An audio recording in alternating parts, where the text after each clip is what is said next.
Lorenzo Meyer, Denise Dresser, Sergio Aguayo, bienvenidos ustedes, ¿cómo están? Hola, buenos días. Un lunes en donde no podemos empezar esta charla si no hablamos de la detención de Jorge Hanron, por supuesto, lo que todo el mundo está comentando en este momento.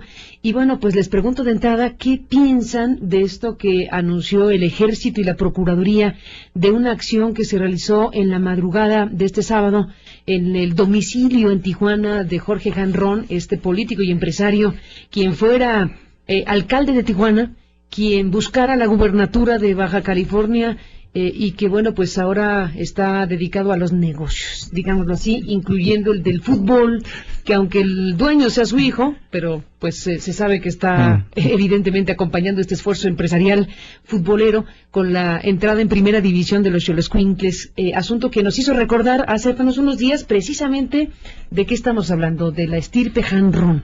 ¿Qué te dice, Lorenzo, lo que se ha anunciado de la detención de este personaje? Bueno, que Puerta de Hierro, que es en flagrancia por acopio de armas, el fraccionamiento donde está la casa de Hanron allá en Tijuana, pues el hierro no fue tan fuerte. Lo que me ocurre a mí, y supongo yo que a la mayoría de los observadores, es lo que ya se ha dicho, que la coyuntura política de México es la que determina esta acción de un gobierno panista, de un gobierno federal panista, en contra de uno de los eslabones más débiles de la cadena histórica del poder del PRI. Isidro Fabela es quien crea el grupo Atlacomulco, todavía con el impulso que le da la revolución y el haber sido uno de los grandes internacionalistas de la revolución, va como gobernador del Estado de México a crear este grupo político que todavía sigue vivo y del que Hank González es la figura que ya todos recordamos, porque Isidro Fabela pues murió hace buen tiempo. Y de la estirpe de Hank, de quien nadie ha podido dejar de oír su definición de política y de político, un político pobre es un pobre político. Él es el antecedente inmediato del Baester Gordillo, del profesor rural que se convierte en uno de los grandes capitalistas de México, uno de los grandes acumuladores de riqueza, más o menos una inmensa fortuna, como es ahora el caso de otros profesores que están dirigiendo también la política mexicana. Así que no podemos menos que llamarnos a, pues no extrañeza, pero algo similar, al ver que se acerca el 2012, que estamos ante unas elecciones donde uno de los herederos del grupo Atlacomulco parece ser el puntero en esta elección, en esta carrera apenas en sus inicios. Ojalá no sea el caso, pero todo indica que por ahora sí es. Y aquí que viene un golpe del gobierno federal hacia uno de los eslabones más débiles de esta cadena, una de las figuras con menos prestigio. Lo que queda por dilucidar, y lo habíamos dicho aquí poco antes de entrar al aire, es si basta este golpe para realmente ponerle un obstáculo al PRI en su carrera. El PRI tiene muchas áreas de desprestigio, y la familia de Hank González, Jorge Hanron, es el que tiene acumulado más peculiaridades al respecto. Así que a la hora de golpearlo, el grueso de la población, bueno, pues, más o menos los que se interesen en eso, ya saben qué tipo de personaje está en el centro de la controversia en este momento. Vale la pena, Denise, Lorenzo, Sergio, escuchar lo que dice el PRI. Precisamente Omar Aguilar nos cuenta. Omar.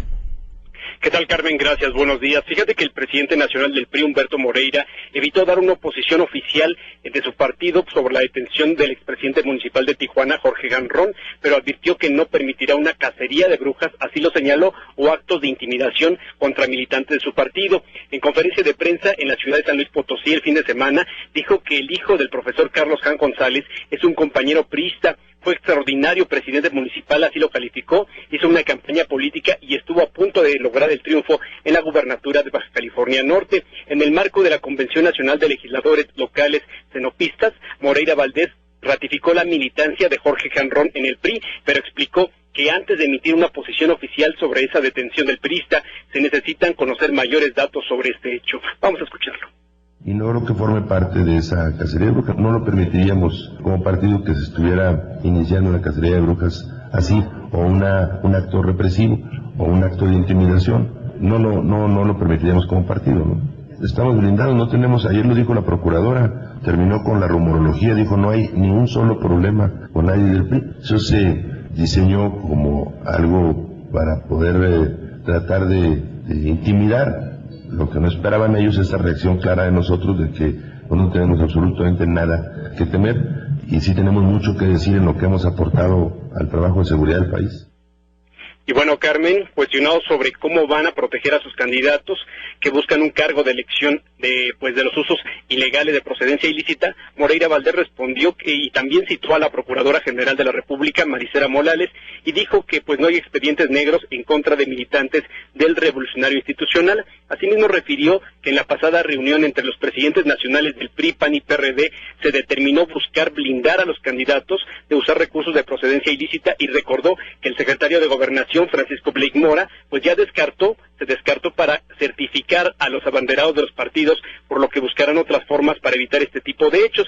Y bueno, por otra parte, el líder nacional de la Confederación Nacional de Organizaciones Populares, la CNOP del PRI, Emilio Gamboa, sobre este tema dijo que la actual embestida del gobierno federal en contra de su partido tiene como objetivo enviar el mensaje de que los malosos del PRI no regresarán, pero dejó en claro que la sociedad mantiene una evaluación diaria de lo que pasa en México y reviró sobre que los verdaderos malosos son los que están en el gobierno federal. El reporte que tengo, Carmen. Gracias, Omar. Buenos días. Buenos días. Denise.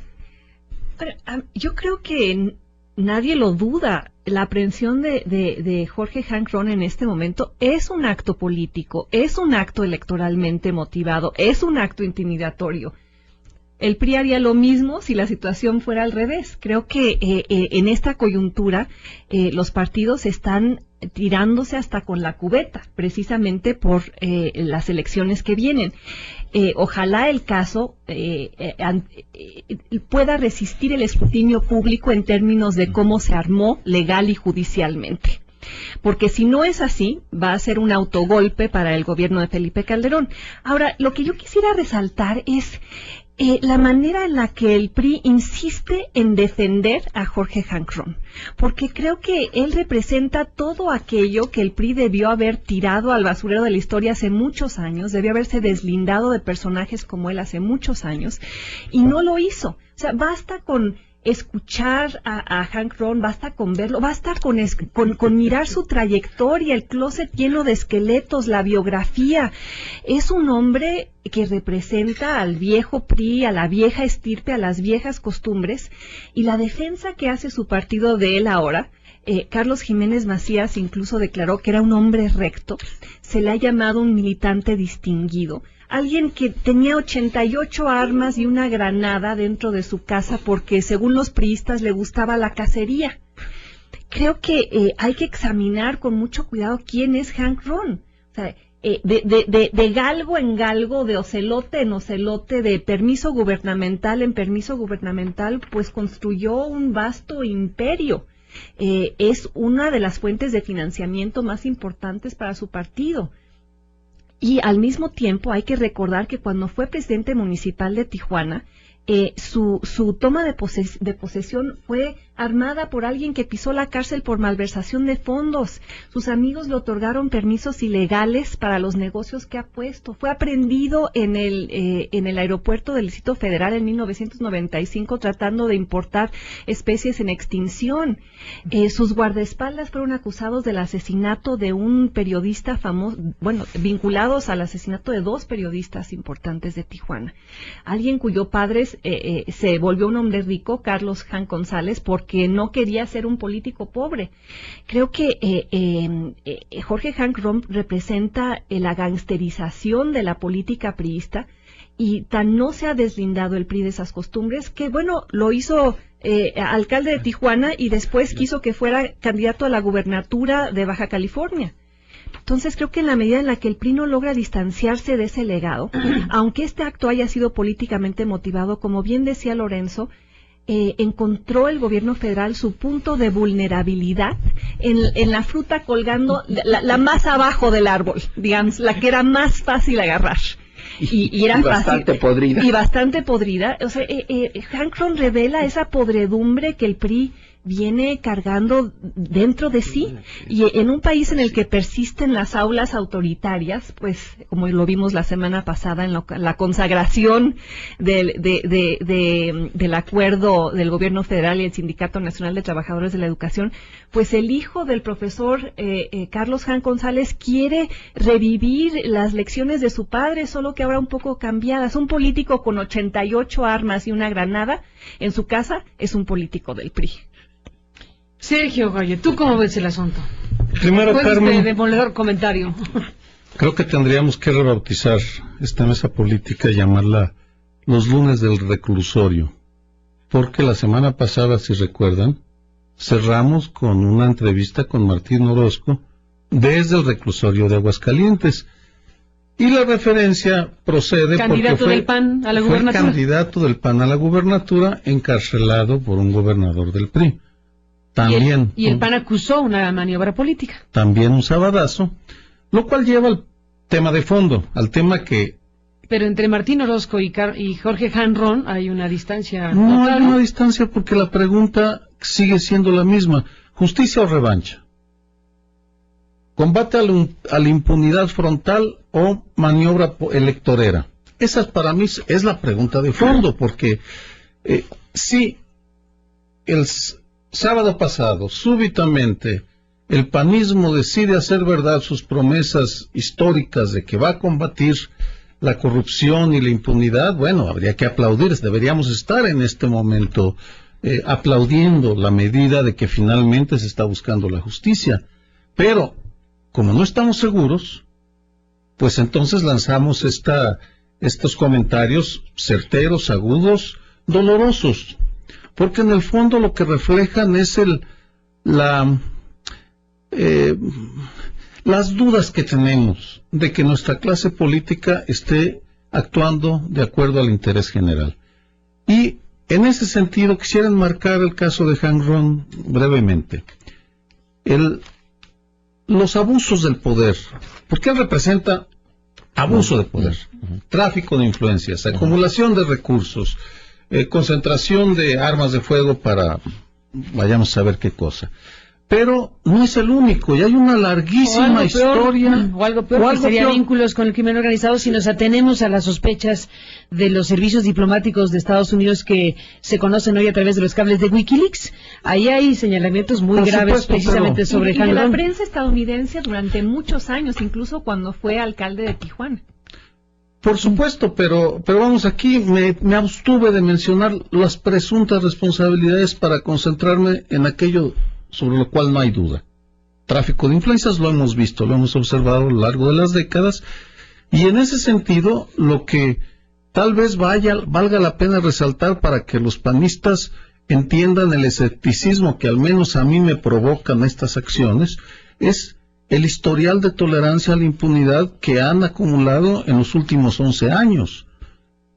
Vicente Fox se comprometió a una comisión de la verdad que hubiera podido esclarecer hechos delictivos tan graves como la evidencia, la denuncia de Marcelino García Barragán, quien fuera secretario de la Defensa en el 1968, de que el jefe de Estado Mayor de Gustavo Díaz Ordaz, Luis González Oropesa, había enviado un grupo de oficiales del Estado Mayor a disparar contra la multitud en Tlatelolco.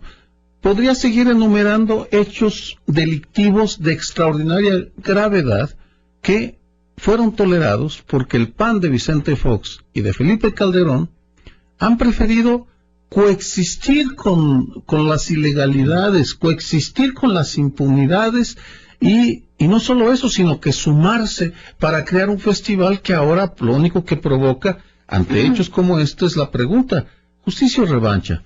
En tanto no se demuestre lo contrario, para mí es una revancha entre dos partidos que se están disputando presupuestos y cargos públicos. Apenas hace algunos días, desde Ginebra, se presentó el informe de la relatora especial para el asunto de la independencia de jueces en nuestro país, una visita que hizo y que motivó un estudio que, bueno, pues ya se presentó. Y bueno, no era muy difícil adivinar los resultados y las conclusiones de esta relatora de Naciones Unidas sobre México, pero ahí está un caso que se convierte en un caso tipo, precisamente de un tema estructural. El no tener en México procuradurías o instancias de justicia autónomas del poder político es lo que nos coloca en este territorio, porque si bien el gobierno de la República tiene las instancias federales para actuar, en este caso contra Han Ron, pues otros gobiernos de los estados de la República tienen sus propias procuradurías, y bien a bien no sabemos en qué arranque estamos, qué punto de arranque es este, si efectivamente lo que viene es la guerra sucia entre gobiernos y partidos para demostrarle a la sociedad mexicana quién es más corrupto en este país. Y ahí entramos en un terreno sumamente grave, ¿no? Al final de cuentas, si este es el banderazo de salida, pues agárrense, porque procuradurías tienen todos, ¿no? Y procuradurías autónomas que sepamos no hay muchas que digamos en este país. Lo que dice el reporte, la necesidad de una procuraduría independiente, ese es un punto. Pero es también la experiencia histórica, Carmen. Si nosotros no dudáramos de la verdadera razón de este arresto, nos podrían calificar de imbéciles. Porque la experiencia nos dice, pero una y otra vez, que el sentido de justicia en el caso de la clase política simplemente no existe. Se usa como arma política cuando así conviene, pero la justicia no existe en el trato entre los políticos. Más de una ocasión han caído sobre los opositores por razones que no corresponden a la justicia verdadera, y sobre todo lo que existe es la impunidad. De tarde en tarde vienen estos momentos, y ya lo decíamos, como cuando la quina. Exactamente, a todos se nos viene a la mente la quina. A la quina le sembraron hasta un cadáver en su casa de un ministerio público que había muerto en Chihuahua, y se lo llevaron a su casa ahí en Tampico. Y las armas que le pusieron allí estaban en unas cajas tan bien acomodaditas porque eran armas del ejército. En este caso, las armas de Han González, que dice que él no las reconoce, de Han Ron, que él no las reconoce, pero también se dice que tiene 50 guardias de seguridad en Puerta de Hierro. ¿Cómo haberlas tenido él? Es curioso, 50 es el número que le dejaron a Francisco Villa como el cuerpo de seguridad que lo protegiera en Canutillo, el cuerpo de Dorados, que supongo que eran parte de los Dorados, y le dejaron con su derecho a tener 50 de protección personal. Bueno, era el momento en que la revolución apenas estaba terminando, pero ahora, en el siglo XXI, tener también un político mexicano 50 guardias de seguridad para su entorno, pues, ¿qué no ha pasado? Casi un siglo, de 90 años de la rendición de Villa y tener su cuerpo de seguridad propio, y 90 años después volvemos a repetir eso, la necesidad de tener esas armas, si eso es lo que va a defender Hank, y puede defenderlo legalmente, es decir, tengo mis permisos, pero en el fondo, ¿qué nos está diciendo?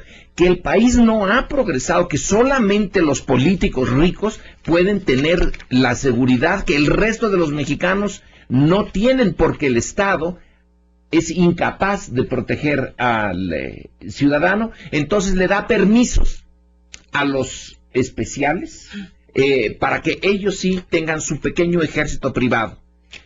Aún en el caso de que logre demostrar que las armas son para su pequeño ejército privado, este pequeño ejército loco, para usar el título de un libro sobre Sandino, ¿qué nos indica?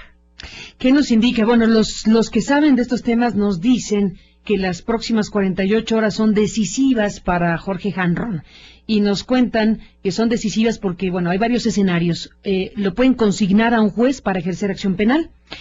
Se puede ampliar el término por 48 horas, pero ya sería por delincuencia organizada. Se puede solicitar un arraigo o se puede liberarlo. Son los escenarios que los que saben de estos temas nos anuncian como posibles en las próximas horas. Sí, pero más allá de lo que suceda con él en lo inmediato, creo que va a ser interesante ver si esto tiene algún tipo de impacto político sobre la elección en el Estado de México y la candidatura presidencial de Enrique Peña Nieto. ¿Y qué creen? Porque algo y en la industria tequilera nacional, porque mira que promueve un tequila bastante horripilante, ¿no? Y en el negocio de los casinos y los hipódromos y otras actividades en las que estaba plenamente inmerso Jorge Hanron, razón que explica probablemente por qué tenía ese ejército de guardias de seguridad privada, por el tipo de negocios que hacía como un hábil empresario en México. Pero la columna Fray Bartolomé del periódico Reforma hoy revelaba una vinculación curiosa. El hecho de que creo que es el escolta de Jorge Hanron fue arrestado en una playa recientemente y traía armas y enseñó un permiso para aportación de armas provisto por el gobierno del Estado de México. O sea, hay vínculos muy claros, lazos muy estrechos entre Jorge Hanron y el Grupo Atlacomulco, que está apuntalando la candidatura presidencial de Enrique Peña Nieto. Entonces esto puede convertirse en una caja de Pandora para el priismo mexiquense, si es que salen ahora en la investigación y en lo que ocurre en las próximas 48 horas, cargos que tienen que ver pues con la aportación ilegal de armas, con quién entregó esos permisos, de dónde vienen las armas, para qué se usan y en qué medida se comprueba este vínculo político y, bueno, armamentista y financiero. Porque lo curioso es que la primera cosa que hace Luis Videgaray, el encargado de la campaña de Rubiel Ávila, es negar que hubiera financiamiento de Jorge Hanron en la campaña. O sea, es lo primero que les provoca escozor. El hecho de que se empiece a cuestionar la transferencia de dinero quizá de orígenes ilícitos a la campaña del candidato en el Estado de México. Entonces pues, hay que acentuar eso. Hay que acentuar eso porque efectivamente las próximas horas son definitivas, porque en este momento lo que dicen las autoridades es que alguien llamó, que eso es una cosa notable, ¿no? Que fue una llamada ciudadana, habiendo tanta información en torno a Hanron desde hace tantos años y con tantas... Hubieran visto los cables de Wikileaks, ¿no? Si hubiera alguna intención de la autoridad de investigar a un personaje de este calibre, bueno, las informaciones que proceden de Wikileaks, que claro que no se han traducido ninguna de ellas en ninguna información o investigación judicial o penal, pero bueno, habría materia para decir, ¿de veras hay elementos para suponer que efectivamente Jorge Hanron está vinculado con el tema del crimen organizado, ¿no? Como señalan las presunciones diplomáticas en este caso? Bueno, ya sabemos que no se van a poner a investigar judicialmente los cables de Wikileaks antes muertos que darle ese gusto, digamos, a la información difundida. Pero habría otras evidencias en la historia de la biografía de Hanron que hubieran permitido desde hace mucho tiempo abrirle investigaciones de diferentes asuntos. Ahora resulta que un fin de semana alguien llama y dice, oigan, ahí me parece que hay armas, y a las 3 de la mañana llegan y lo encuentran en calzoncillos, como dicen que estaba durmiendo, y así se lo llevan a la fotografía con las armas largas, según denuncia él mismo en el desplegado que hoy publica el propio Jorge Hanron.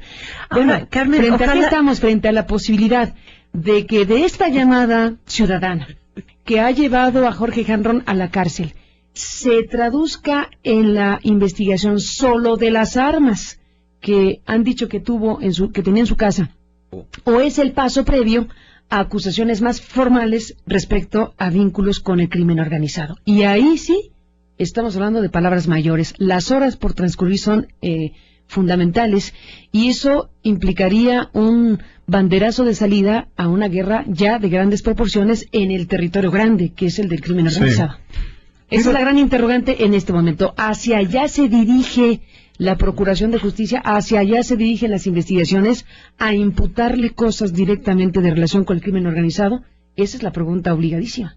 Es increíble cuántas caras tiene la historia mexicana, porque hasta podríamos escribir una historia de la política mexicana a través de sus charolas o credenciales, porque... ¿Tú tienes un libro? Sí, sí, además, pero a ese libro le faltan la forma como los gobiernos de los estados y los municipios van dando permisos para la aportación de armas, y cómo estos permisos o estas credenciales son utilizados para... Pero lo de las armas son un síntoma.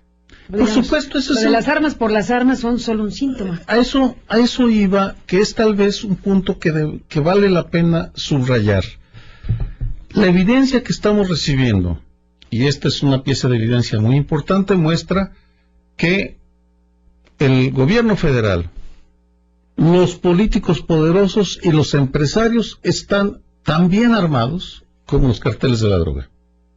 Sobre eso ya no hay ninguna duda. El país está armado, pero son grupos que representan diferentes facciones.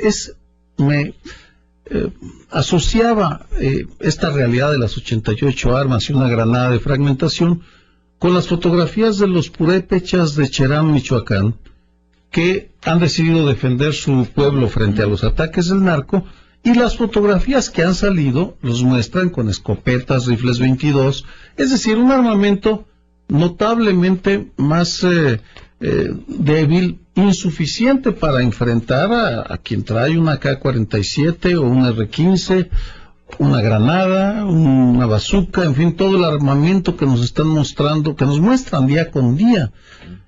Y en ese sentido, tal vez lo que debemos reflexionar es si no se están dando las condiciones para que esa guerra política de la cual estás hablando, y coincido, en cualquier momento, o tal vez sea el banderazo de salida para una guerra de lodo que será muchísimo más puerca que la del 2006, mucho más agresiva y muchísimo más peligroso, no dé el brinco a una balcanización en la cual los señores de la guerra defiendan sus territorios y sus propiedades con armamento que están pudiendo importar libremente de los Estados Unidos. Pues esa es una de las interrogantes más importantes en este momento. Recordábamos en la redacción otro ángulo de la existencia de Jorge Hanron que tiene que ver con el Bester Gordillo.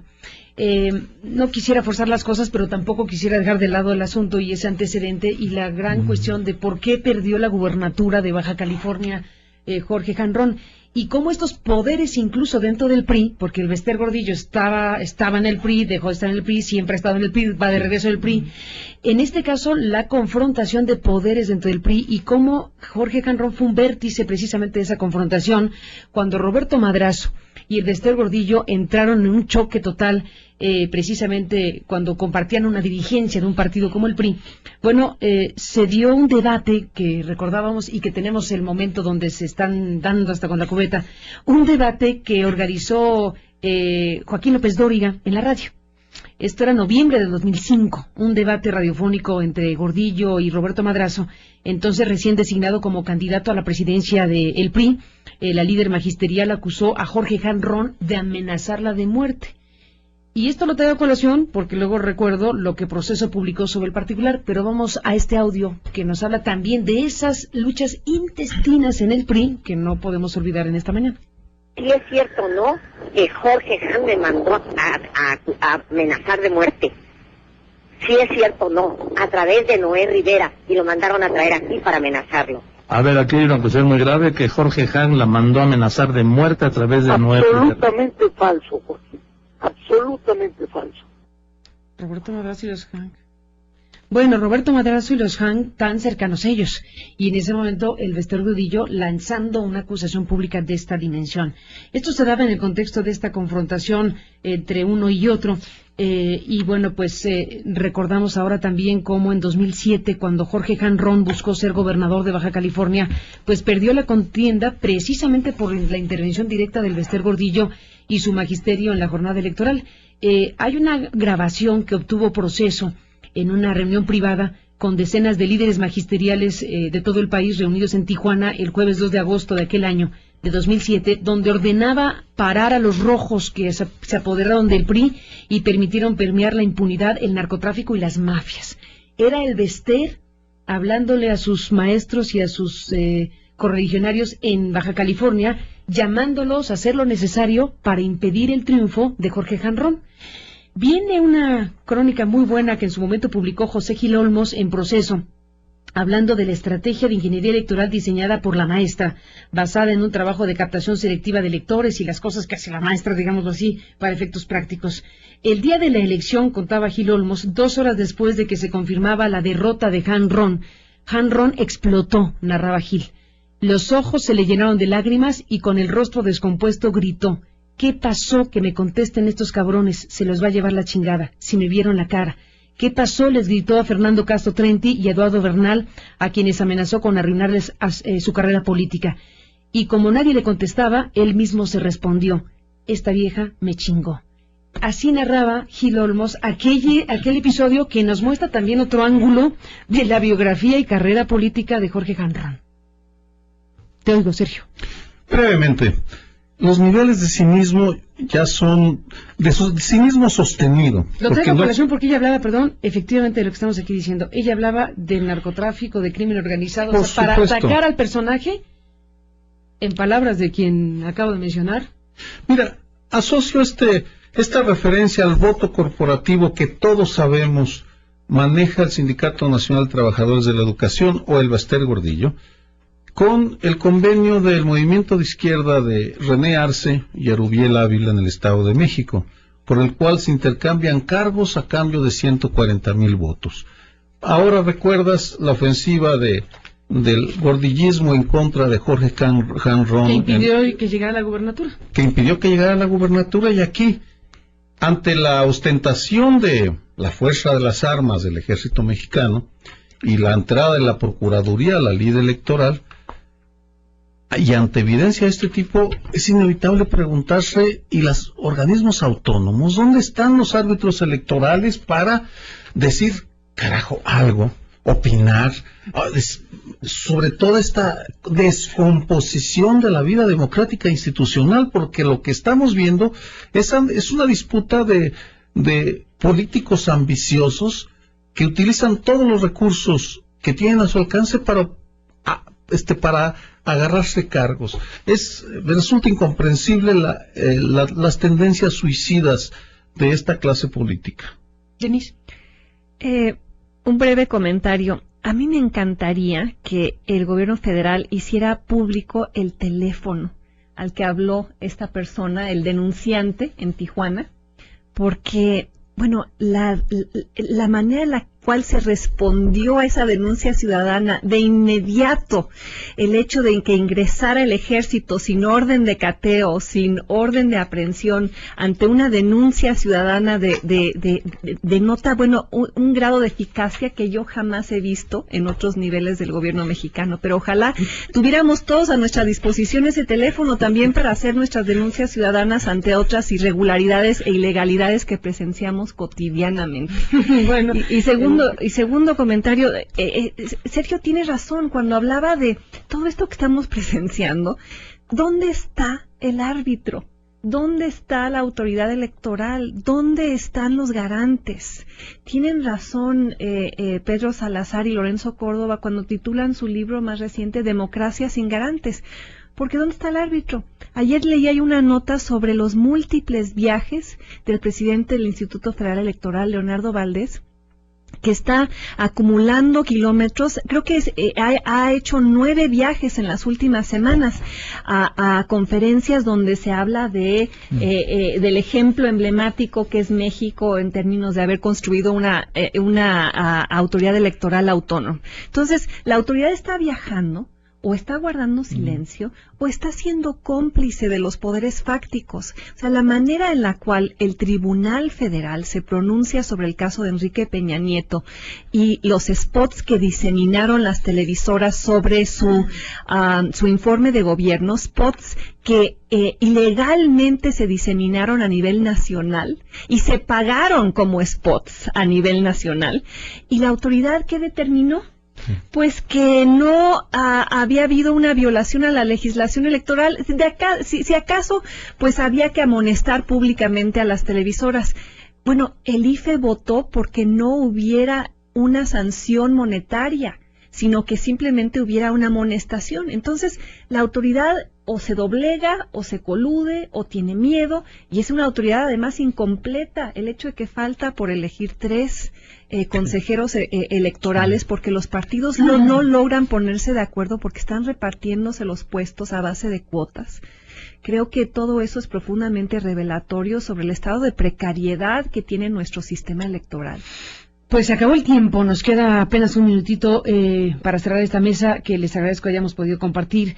Y bueno, ya para cerrar del todo, no puedo dejar de mencionar que en los últimos números, hablando de elecciones, pero en otro país, ya se da prácticamente por hecho el triunfo de Ollanta Humala,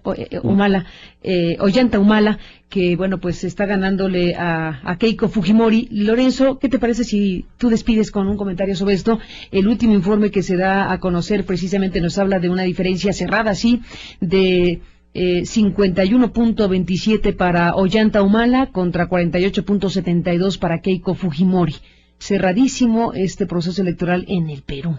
Entre otras cosas que le falló a la derecha lo que en México sí le funcionó, el haber hecho de la liga entre Chávez, el presidente de Venezuela, y Ollanta Humala el nudo principal de la objeción, el peligro para Perú. Y lo habían hecho en su momento. Y lo hicieron a fondo. Pero Ollanta Humala creo que pudo defenderse mejor, entre otras cosas porque Lula, en lo personal, mandó a uno de sus asesores más eficaces a contrarrestar esta campaña. Quiere decir que sí se puede contrarrestar a la derecha cuando se adoptan y se aceptan y se adoptan fórmulas para llegar a los electores tan sofisticadas y tan inteligentes como los que la derecha empezó a usar. Y tenemos ahora Perú con la izquierda. Son izquierdas distintas, pero ya son izquierda Perú, Ecuador, Bolivia, Uruguay, y desde luego Brasil, el centro de toda esta estructura internacional. Son distintas, pero bueno, y Venezuela, que es la parte más dudosa de esa izquierda, pero la parte sur de nuestro continente está yéndose o manteniéndose en la izquierda. Nosotros, como parte de Latinoamérica, somos el prietito en el arroz, pero qué bueno que Perú pudo, con todos sus asegúnes, dar este vuelco hacia la izquierda y mantener a la América del Sur dentro de un gran esquema de izquierda. Vamos a ver qué cosa es lo que sucede, pero no está mal en principio. Bueno, pues se acabó el tiempo, Lorenzo. Gracias por estar aquí. Gracias, Sergio. Gracias, Denise. Gracias a los tres. Y gracias a usted que nos acompañó como siempre. Pásela bien. Son las 10:01. Lo espero mañana tempranito a las 6. Noticias MBS.